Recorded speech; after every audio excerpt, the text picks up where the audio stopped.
क्या general category को जीने का हक नहीं है? क्या आप देश के कॉलेज और यूनिवर्सिटी में छात्र हर वक्त शिकायत, निगरानी और डर के साइन नीचेगा? देखिए, आपको ये समझना होगा सभी को कि ना तो सारे का सारा सामान्य वर्ग दोषी है और ना ही सारे का सारा जो रिजर्व कैटेगरी है वो दोषी। कुछ एक लोग होते हैं जो दोनों ही जगह रहते हैं और उन दोनों की वजह से ही पूरे समाज को दर्द झेलना पड़ता है। मेरे दोस्तों, यूजीसी ने 2026 जनवरी से एक नया नियम लागू कर दिया और इस नियम को लेकर बहुत बड़ा विवाद पैदा हो गया। सरकार का कहना है कि हमें इसलिए लागू करना पड़ा ताकि कैंपस में सभी बच्चों को बराबरी का मौका मिल सके। पिछले कुछ सालों में भेदभाव से जुड़ी घटनाओं को देखते हुए सरकार को लगा कि भाई पुराने नियम काफी नहीं है। अब हर कॉलेज में खास सेंटर कमेटी बनाना अनिवार्य कर दिया गया है। अगर किसी छात्र को लगता है कि उसके साथ गलत हुआ है तो ऑनलाइन या हेल्पलाइन के जरिए शिकायत कर सकता है और कॉलेज को 15 से 30 दिन में जांच पूरी कर देनी हो। नीयत साफ है, पिछड़े और कमजोर छात्रों को असुरक्षा महसूस ना हो और हमें इसमें कोई दिक्कत नहीं। दिक्कत यहाँ शुरू होती है कि इसी नियत की आड़ में सामान्य वर्ग के बच्चे अपने भविष्य को लेकर बहुत गहरी चिंता में।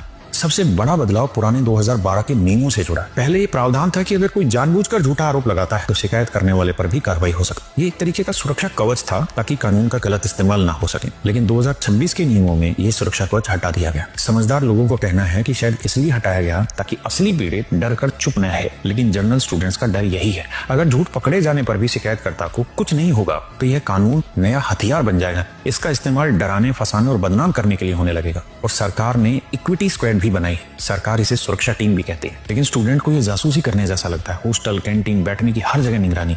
डर यह है कि अप्रत्यक्ष भेदभाव जैसे धुंधले शब्दों के चलते नॉर्मल व्यवहार भी गलत रिपोर्ट हो सकता है। सोचिए, क्लास में एक टीचर है और वो किसी बच्चे को किसी चीज के ऊपर डांट देती है, लेकिन क्या अब वो डांटने से 100 बार पहले सोचेगी कि कहीं ये जातिगत अपमान तो नहीं मान लिया जाएगा? स्टूडेंट को आपसी मजाक, खुला संवाद, क्या ये सब खत्म हो जाएगा? दबाव सिर्फ छात्रों पर नहीं, कॉलेज प्रशासन पर भी है। यूजीसी साफ कहता है, अगर इस शिकायत का हल नहीं निकाला गया तो फंडिंग रुकेगी, मान्यता रद्द हो सकती है। और इसका नतीजा क्या हो सकता है? प्रशासन न्याय करने के बजाय अपनी कुर्सी और साख बचाने में लग सकता है। और यही जनरल स्टूडेंट्स का सवाल उठता है, हमें अपनी बात रखने का मौका कहाँ है? अगर गलत फंसाए गए तो बेगुनाही कैसे साबित करेंगे? क्या डेमोक्रेसी का मतलब यही है कि एक का डर खत्म करने के लिए दूसरे के मन में डर पैदा कर दिया जाए? भेदभाव मिटाना जरूरी है, सख्त नियम भी जरूरी है, लेकिन न्याय वही है जो सबके लिए बराबर हो। यूजीसी को इन नियमों में ऐसा संतुलन बैठाना होगा जहां पीड़ित को तो सुरक्षा मिले लेकिन निर्दोष को सजा न झेलनी पड़े। जय हिंद।